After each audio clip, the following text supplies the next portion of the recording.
Hi guys, and welcome back to my channel. Today we're going to be doing a different kind of build, and I think this is going to be might be my best quad ever. Not the Diatone. The Diatone is absolute not good. Let's just say it like that. I've had the parts replaced 3 times from Diatone. They sent them to me free of charge. All of them, just one after the other. The second time they came in, the flight controller wouldn't work. The third time they replaced my VTX and my flight controller. This time the flight controller is doing pretty good, but the VTX is just terrible, and that was the first problem with mine. I had the VTX go out on me. It just goes out. It's weird. It freezes, and then it looks like the screen is melting. I've never seen anything like that, so I don't know. It's like overheating or something. So the VTX on the Diatones are just very bad. They're terrible. So this is the second one with the same problem, and I'm not going to risk flying it anymore. I already ruined 2 motors. 2 motor bearings, and it flies beautiful when it flies, and I really like this frame, and it's really such a shame. So the ESCs are good, the motors are good in performance, but durability they're a bit weak. Well, the bearings are weak. They're still holding up just fine. It'll fly just fine. So in theory, the ESCs are good. They don't run D-shot, they're just multi-shot. So we're going to keep these, and we're going to keep the motors. But we're going to keep them on the side. We're going to replace this whole thing. The camera, we're going to keep the camera. I have a GoPro Lens on there. So what I'm going to do is I've been trying to figure out the perfect stack for this, because this is not the frame where it's just higher. This is the very, very short stack here. So what I'm going to do is we're actually going to stick a Matek VTX, and I think I figured out a way to actually fit those in, and the Matek F4 all-in-one flight controller. And for receiver, I'm going to replace this FrSky receiver, and we're going to stick an XM Plus, an FrSky XM Plus receiver, so we can run, can we run telemetry on that one? Yeah, we could run telemetry, but I don't know if we'll have, I'm not sure yet, I'll double check that right now. Anyways, so we might change this to the XM Plus, or maybe an X4R somehow if we were able to fit that in. So it's very tricky to actually get something in there, since it's actually very, very, very tight space. I mean, the VTX is all the way to the ground, or the bottom plate if you want to say, and then that just goes up barely. And if you take a look here, look at the clearance, and that screw is popping up. It's not on the inside. So maybe if I do it like this, you can see, so it's just barely fits there. So I don't think we're going to be able to use the standoffs from the that came with the the Matek F405 flight controller here, just because we need longer screws, because these go down here and they hold this in place, and we really need this to hold our battery strap, because we're not going to be able to put a battery strap through here. So overall, if we are able to get it to work, I think it's going to be amazing. So let's take a look at the ESCs. I'm going to replace the ESCs with the Wraith32 ESCs. They are the BL Heli 2. I'm putting the 35 amp version. That's what I'm going to put for ESCs here. Motors, these are good motors. The current one's on, but I have brand new Diatone motors, and I'm going to stick the new ones on, because I just don't want to risk, one of them just bugging out on me, because I really am trying to build a quad for myself now, and not for the channel. So this one is for me, and this one, I want this to be my new favorite, and I want to take care of this one to be my favorite. And it's a shame that the hardware is crap with the Diatone. So I mean, when it flies, it was just beautiful. All together, after the repairs and everything, I've probably gotten 12 lipos, and I'm not gonna put any more in it. I don't want to lose it, And the frame is just beautiful, and we have the camera. We pretty much have almost everything here, so it should work just fine. So what I'm going to do now is actually I'm going to start taking it apart, and then we're going to take a look at how we are going to mount the VTX and the flight controller, and then we could take it from there. So let me get that done with, and I'll be right back. Alright guys, so I removed the top plate now, and as you can see, it's all held together. Now I could cut this off, but maybe I want to keep them the way they are for another build, just because the flight controller was decent. So it's very good, and plus the motor wires are very short, so I really don't want to mess with this here. So I'm just going to leave them all together right here. Maybe we could put them on like a little cheap frame just to have fun with. Now what I'm going to do is I'm actually going to remove the motor so we can take a look at how the stack is set up down here and how we can start figuring it out. I have not looked this over, but looking at the components, the Matek VTX and the Matek F405 flight controller, it seems that we should have a very nice stack in here somehow. However, I think we're going to need a lot of filters, gyro filters, and all kinds of filters, because I think it's going to be, because these are metal screws here, and they're going to be touching the battery down there, so they will just the vibrations would go into the flight controller. However, what I really want to do is I want to actually try, well, I mean, it'll be the same thing really. Anyways, let me remove the motors. So we're going to remove the flight controller and we'll be left with the VTX down here. So let me get that out of the way and I'll be right back. Alright guys, so all the motors are off now, so let's just remove the connectors that are holding it in place, such as this one and this one. Alright, and here's our little octopus now. Put him off to the side. And we are left with the frame and the VTX. However, where did that piece go actually? Oh, there it is. Okay. So these here will actually go down here and hold this thing in place. So right now if we start removing this guy, so this can generate, this is metal, so this will actually generate vibrations into the flight controller, which is what I'm worried about, because you know, the F4 has a very sensitive gyro, but we could probably drop the PID loop and the gyro loop, and maybe that'll help a little bit. So this is what we're left with down here. Now I don't know if this is conductive, but could possibly not, since they've had it right here. But however, there is clearance, so I don't think anything will be touching.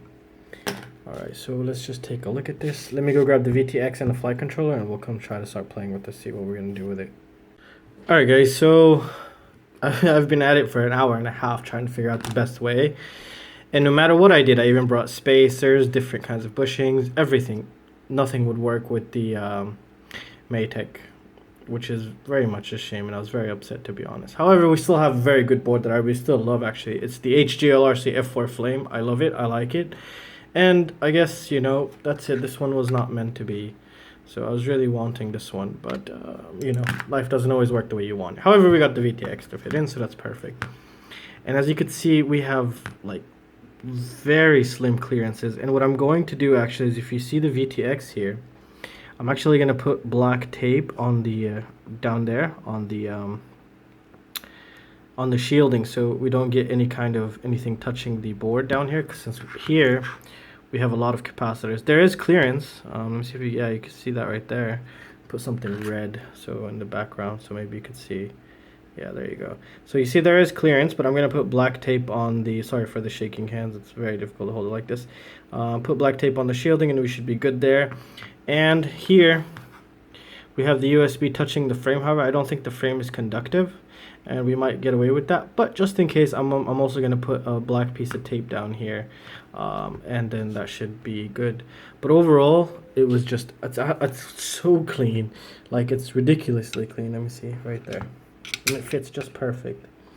So right there, look at that, that's just perfect, really. Sorry for the focus. Yeah, so that should be good. I mean, we still have, look at all that, well, it's not that much space in here. Let me grab I don't know if I have XSRs or X4Rs. I don't know, what are these? I think these are the XSRs. Anyways, who cares? So here we go, we have one. So I don't know where we would put this. Maybe something like this with double-sided tape. Is that even possible? And it is possible. That is gonna be so awesome. That's just perfect. Well, yeah, I don't know if this is gonna hit here, but I think we even got space up here, so maybe, just maybe. Now don't forget, this is without all the wires just yet, so yeah, we're gonna need some room. No, but it seems good. It seems actually very good. I really like this, so yeah, we have a lot of space in here. Wow, that's amazing. I mean, well, I'm so happy with this right now. Look at that. So we could fit a full receiver in there also. So this is the receiver I'm going to be sticking in. So we can actually control the VTX from here.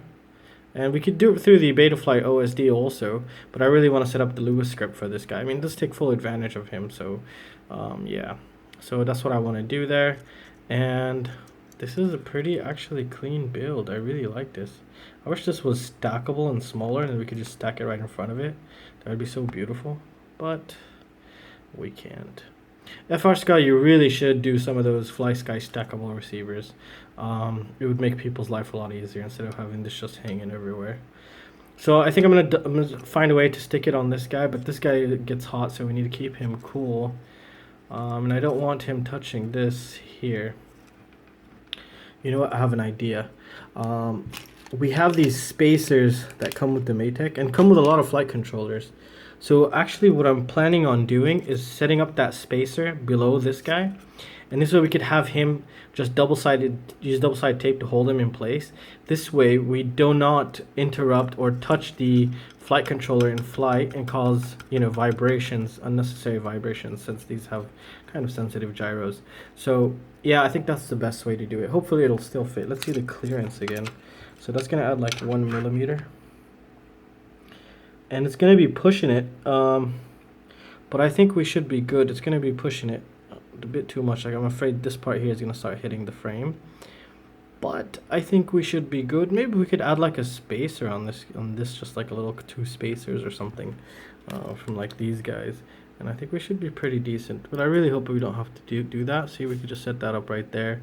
I think that'd be nice. So again, I apologize for the beginning of the video telling you I'm going to be using the Matek. There was no way in hell it's going to fit in here. So this is the best thing, the next best thing I found, and this is the next best flight controller that I know of, that I've tested and I really like and enjoyed. So yeah. Alright, let me add that spacer and we'll come back and see if it actually fits, and then we begin the process. Alright guys, so this won't work actually because the shield will actually touch it, so it'll just make the stack a lot bigger than it really needs to be. However, what I'm planning on doing actually is I want to probably cut this off right here, like cut it like this, and just actually put it on the other side of the VTX. So just like cut that off and maybe later on 3D print apart. Actually, that would be very smart, but well, I don't have time to do that now. Anyways, so what I'm going to do is actually I'm going to cut this off like this. It's not going to be a clean cut, but that'll give us, I think it'll be a better solution, so we could actually just, you know, just use double-sided tape to stick this guy on so we don't have to risk him touching the flight controller. I think that's the best way to do it. So let me get started and I'll be right back. Alright, so it seems like it's going to work. So we just we'll have this guy here, and then we'll get the receiver. And then we could just have the receiver be up here somehow, so we don't get in the way and touch the flight controller. So it's kind of like a guard. However, when I cut this, I think I see a little copper, so I might put some tape or some hot glue or something. I'm not sure yet. So yeah, just take a note of this. This is like the PCB thing that Matek provided with their flight controllers. You can get away with using anything, but if you're using carbon fiber, just make sure you're not touching any you know, copper, any wires touching it, because you know it's conductive and can cause a lot of damage, and will cause a lot of damage actually. So once that happened to me with the receiver, it was touching and it was shorting out, and there was no way in hell I could not have disarmed it. It just kept going. Luckily it hit a pole, dropped to the ground, and just stayed full throttle until the battery ran out, and it just completely sanded its propellers, like literally sanded down its propellers to nothing. So that was yeah, that wasn't a fun day. Anyways, let's prepare now. Let's prepare the pads, and we're gonna bring in the ESCs. We'll prepare the ESCs, and then we're gonna stick it all up, hook it all up, and then take it from there. So I'm gonna prepare the pads right now. All right, guys. So we are gonna begin preparing the pads. So we're gonna put solder on them, and where should we start? Let's start with the cam here.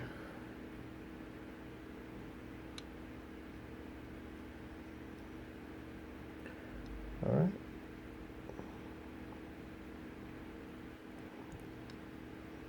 Five volt, since our receiver is 5 volt, and S-bus, since we're going to use S-bus. Okay. PPM no, 3.3 volt no. Now let's do the signal 2. Let's clean up the tip. I had to change the tip because the other one, that's it, just died out on me. So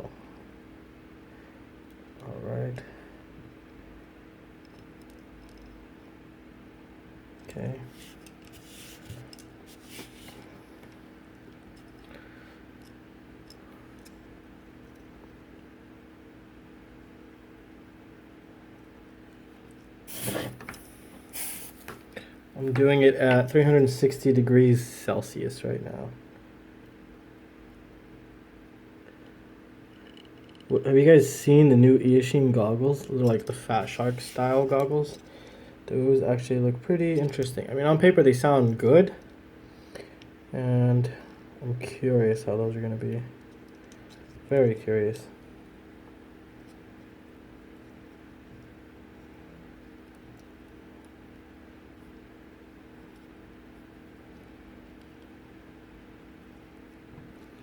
Okay. What we have here, this is the VTX, so let's do the VTX.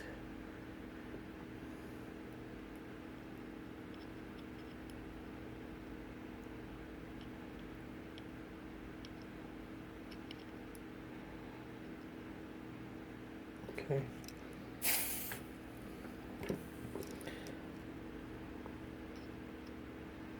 And we have a lot of flux residue, but I'm not going to clean it on camera because there's a lot of people complaining, saying that it was more of a flux cleaning video than a build video before. So yeah, I don't want to bore you guys to death. So yeah, I have too much water on the sponge, so yeah. Come on, hurry up, heat up. Alright, anyways, let's do the big pad here.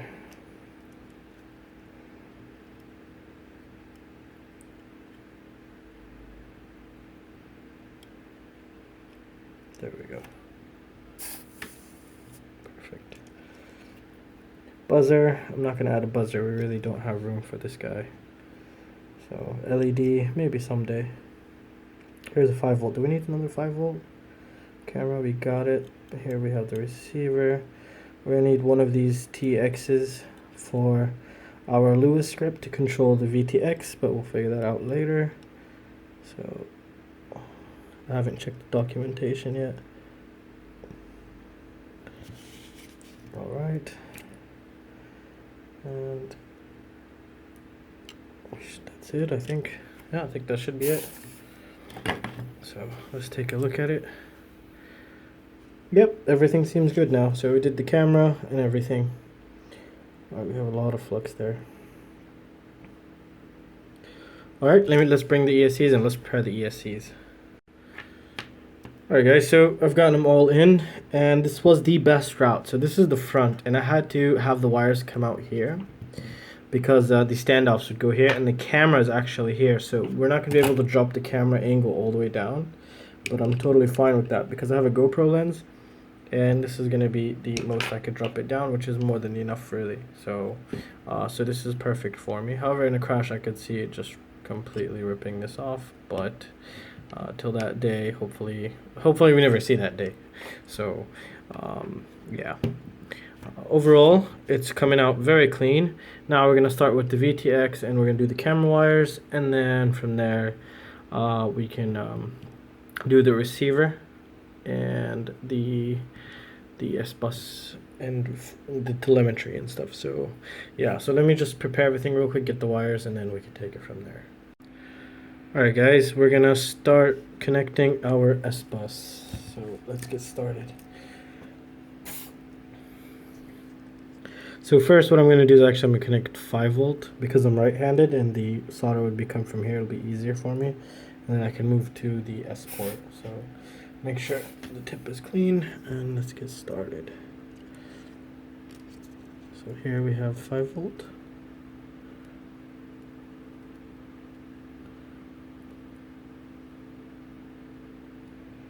Perfect. Let's get ground.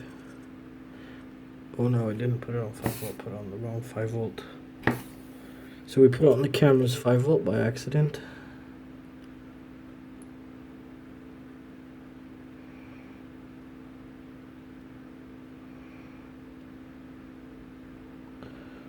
Okay.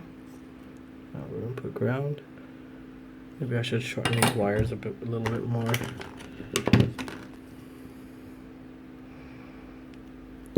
Alright, that's good.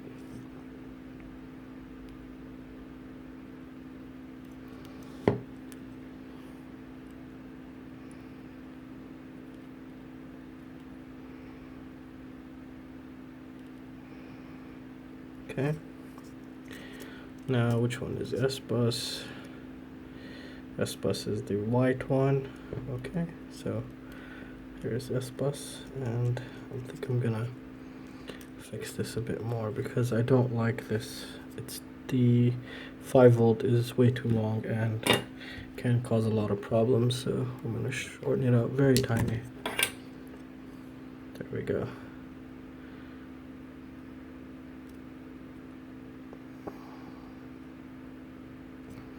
Perfect. We said yes, this one. So it can be a little bit tricky, but I think it's nothing too tricky.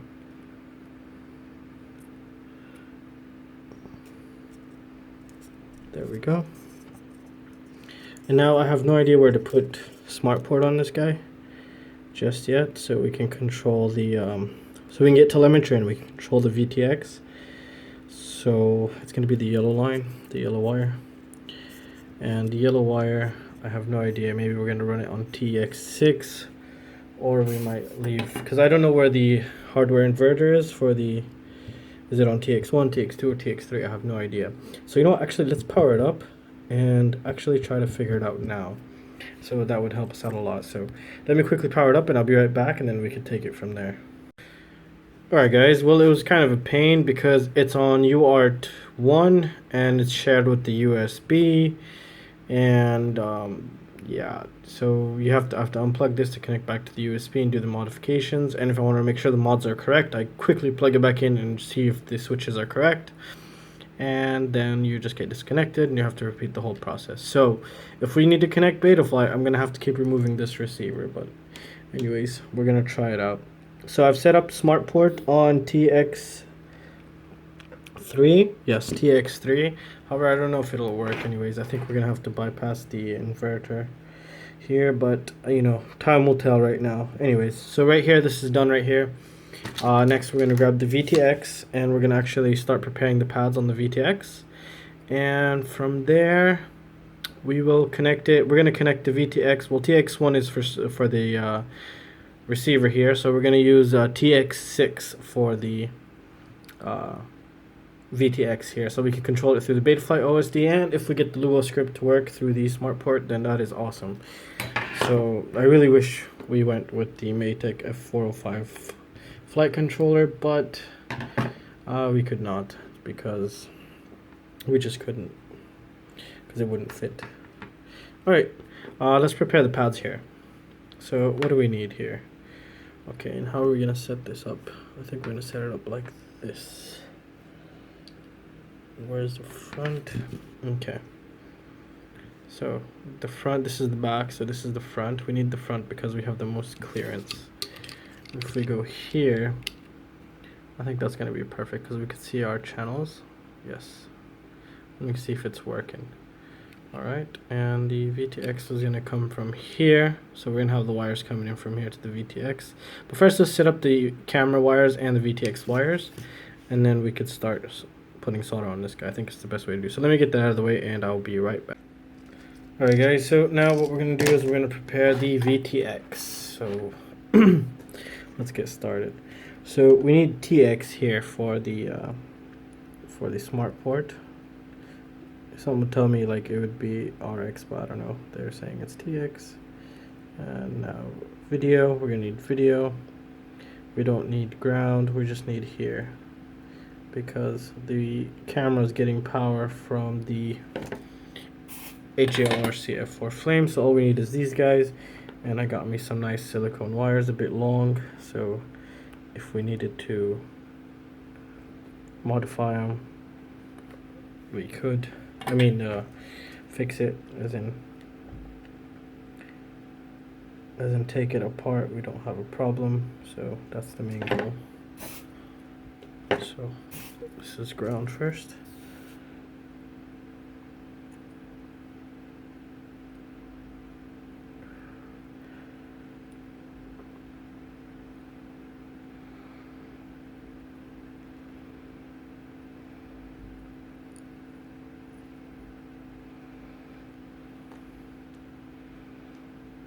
Perfect. So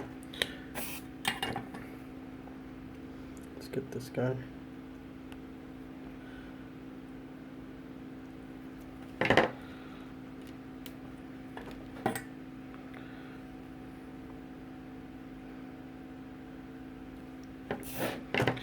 This will be positive power.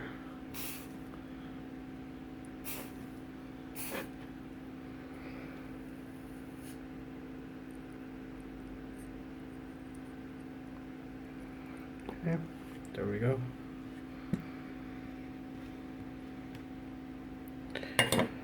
Now we need, say this is the smart port here.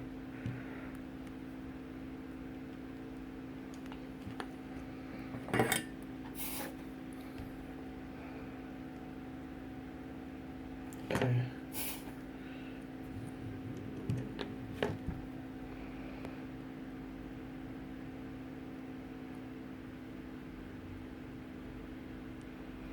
Perfect. I have to trim that off a little bit up there, but that's fine. Okay. And last but not least is video. These are silicone wires I got from my receiver that I've already used its wires, and they gave me extras, which is awesome.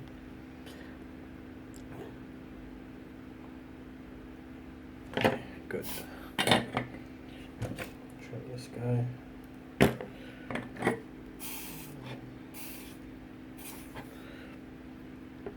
We should have done it actually backwards, which we should have done the video first. It would have been easier, but that's fine. So we're gonna flip it like this.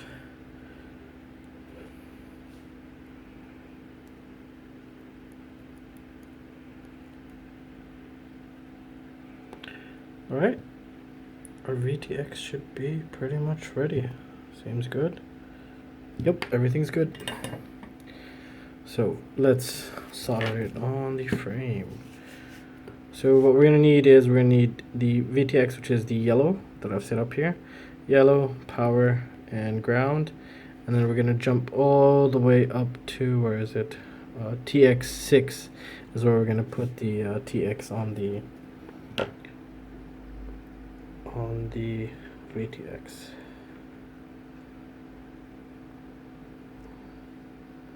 Okay, this one doesn't want to go first, so we'll start with the ground.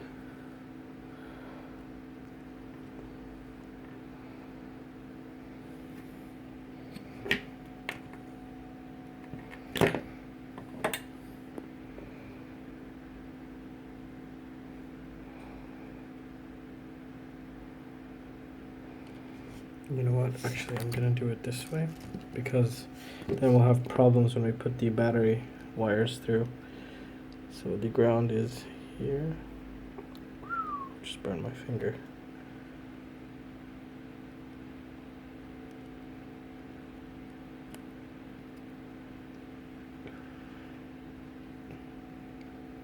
Okay, that's one down. Let's double check it here on camera. Ooh, it's very nasty. I couldn't see it from the camera. Alright.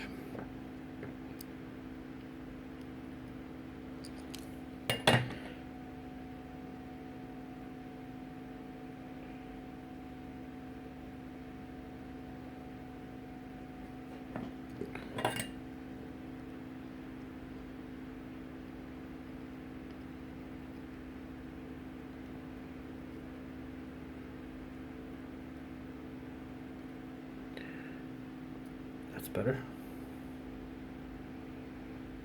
Okay. Let's get the video.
This needs tweezers because it's just it's almost impossible to get it there.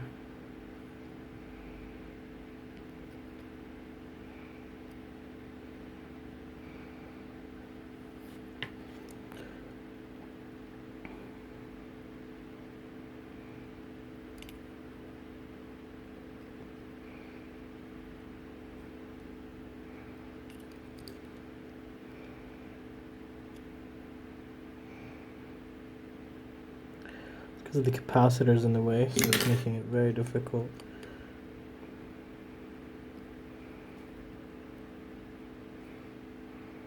There we go. That was the longest time the wire's ever taken me to solder. Now we're gonna do the positive here. There we go.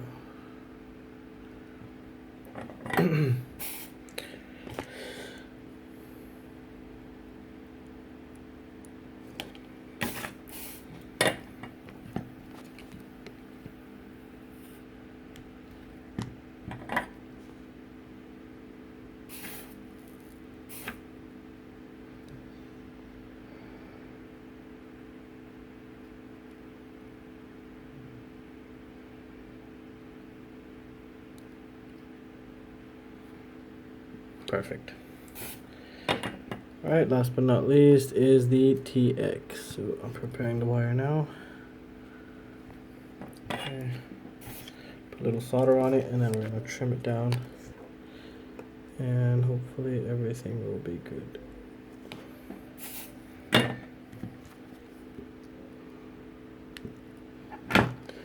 And we said we're going to connect it to, there it is, TX6. Right there. It's still a bit long. So these are very tiny. I've cut them very tiny. On the zoom it just looks huge, but it's really not. These are very small. Come on, clean up.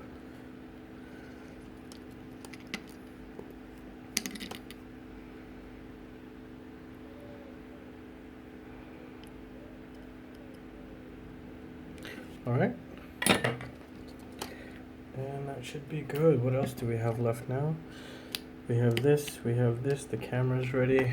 Now, what I'm going to do is actually I'm going to put the battery pads, battery wire, and the XC60 connector, and then connect it all up and take it from.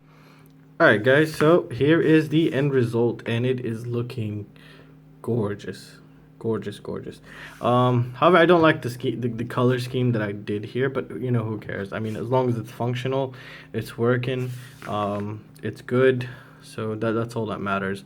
So hopefully we don't see noise. As I know, and I've tested these motors should not be noisy, and we've done our testing with the HGLRC F4 Flame 1000 low ESR capacitor. Should clean that up. These ESCs are good from previous tests. These are the Wraith32 ESCs. And we have the new Matek VTX, so this is going to be pretty cool. And this is an XSR receiver here. So, yeah, it seems pretty promising. Look how clean that stack is. I'm not sure, I might super glue the IPEX port right there. So, I don't know yet. We will figure it out later on. But currently I put the dipolar antenna here because I don't have any SMA. Well, I do have SMA antennas, but I only have one antenna, which came with this Diatone. This was the RTF version. But what I'm using that for right now is actually my Fat Shark. So I've ordered some SMA antennas and I'm waiting for those to come in. So currently I just use this guy right here. He should be totally fine. I don't fly far. It should just work just perfect, really. I did test the OSD, the VTX OSD to change the settings. It was perfect. I did not get a chance to get the Lewis script done yet. I didn't even download it on my QX7, my FrSky, so we'll do that later on. But if we can control it through the Betaflight, we should be totally fine. Now, like I mentioned before, here we have, it's very difficult to access this, so you have to have some kind of custom, if you're going to do the same thing as me, USB. But what's awesome about this is Betaflight OSD, so we can just land it and then just change it in the OSD. So it should be pretty simple and straightforward. and it saves a lot of time. It's gonna save us a lot of time. So overall, I used the new motors. As you can see, there's no noise. They're absolutely smooth. Nothing. Look at that butter. However, first, second, third flight, if I have a little crash, we're gonna start hearing noise. So hopefully, we don't run into that, and hopefully, I'm not gonna be crashing into poles anymore. So I'd rather crash into a tree than a pole. So yeah. So overall, this should be an absolute nice, efficient, powerful beast after it's tuned. It's gonna need tuning for sure. I know this one's gonna need tuning, just because when I changed the when Matek replaced them and I put in the new flight control, it had different PIDs, just the stock default Betaflight PIDs, and they just don't work on it. But I've only put 3 batteries in it. It just has bad bounce back. So what I'm gonna do is I'm gonna lower the P a little bit, and I'm gonna remove basically the D, and then just work my way up, and then see how that's gonna turn out. However, I think I'm gonna flash the F4 Flame here with the Betaflight 3.2, just because of the dynamic filter. That'll make our life a lot easier, but hopefully we don't need to use it. I mean, but it's also a big plus. I've actually did that on my Frog with the Matek F405 all-in-one flight controller, and it flies very beautiful. It needs a little tuning, has some prop wash oscillations, but other than that, it's gorgeous. The motors come down very nice and cool. They're warm, but they're not hot. Before, it was so hot that the frame would even get hot. So I was hesitant to fly that at that point. But anyways, overall, this should be a good build. This should be very promising. So we're going to be running D-Shot 1200 on these bad boys.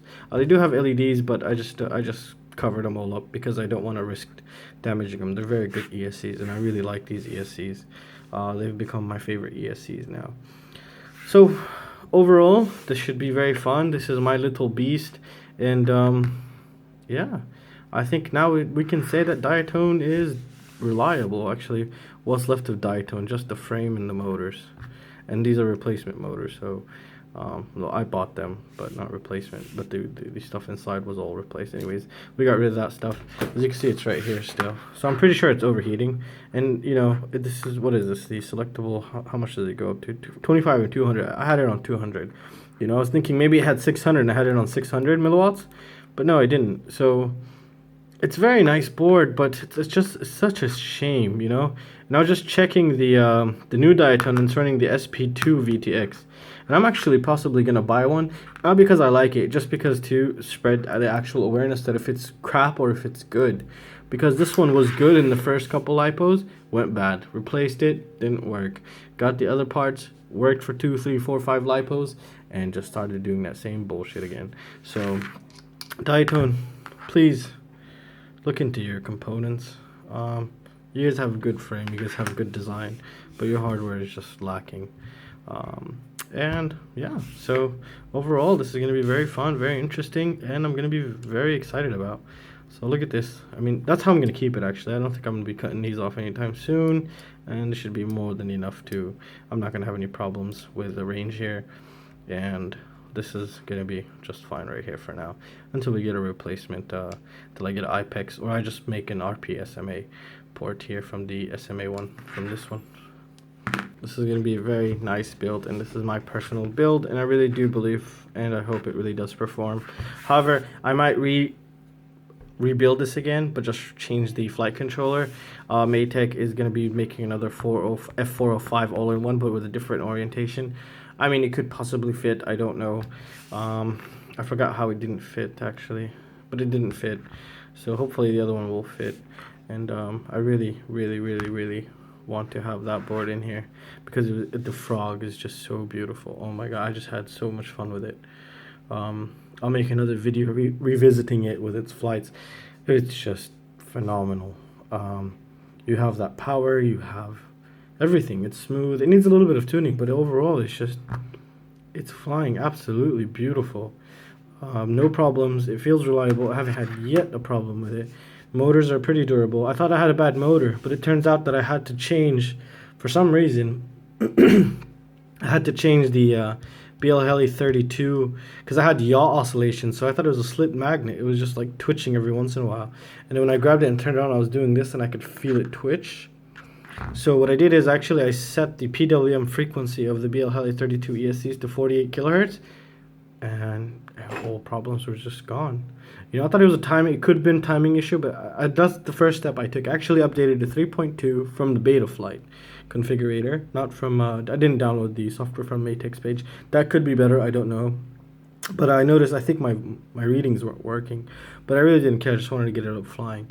So that 48 kilohertz on Realacc 32 ESCs, that absolutely solved my problem, and it's just beautiful. I'm always gonna take it with me everywhere. So that's my main quad, and that the Transtech frame just could take a hit. It's just so beautiful.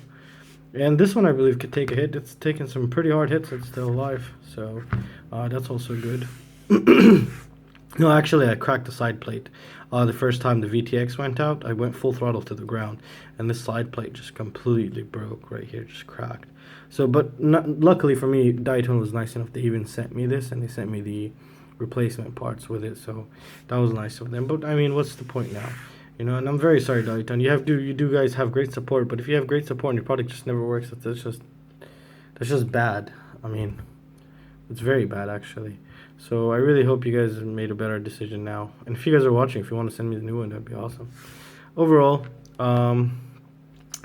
this is gonna be a very good one. I could have put 2306 2750 kV motors on there with iPika 5050 or RAF 50 amp ESCs, but I wanted something that I keep flying. I don't want something that'll just constantly just basically annihilate my batteries. And that's it. So I hope this one's gonna be a good one, like the frog. So hopefully those two will be next to each other. And that's it, guys. So I really hope you guys enjoyed it. If you guys have any questions or any suggestions, feel free to let me know. And I will see you next time. See you guys.